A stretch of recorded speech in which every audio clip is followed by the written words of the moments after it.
Hello and welcome to AI for Developers. I'm Chaitanya talking bot. Today's lesson is titled Introduction to LangChain, Connecting LLMs to the Real World.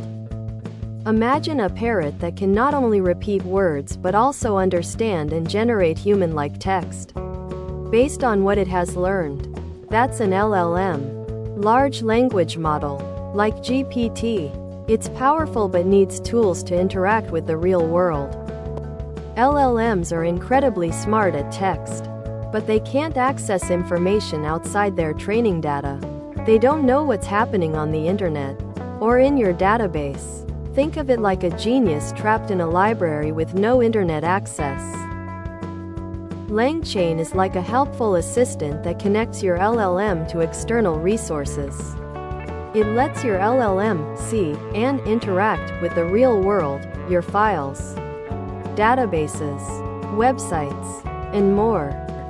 LangChain uses modules like Lego bricks. These modules are pre-built components, like memory, data access, prompts, etc., that you can easily combine to create powerful AI applications. Let's say you want to answer questions about your customer data. LangChain lets you connect your LLM to your database. The LLM asks LangChain for the data it needs.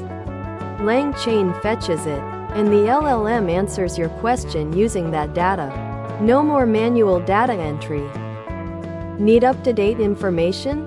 LangChain can connect your LLM to search engines. The LLM asks a question. LangChain searches Google, fetches the results, and the LLM crafts an answer from those results. Suddenly, your LLM is informed about the latest news. We'll walk through a simple code example to show how easy it is to connect an LLM to a simple data source using just a few lines of Python code. We've just scratched the surface. LangChain offers many advanced features and integrations. Explore its documentation and examples to build even more powerful AI applications. Thanks for watching. If you found this helpful, make sure to subscribe to our channel and hit the like button.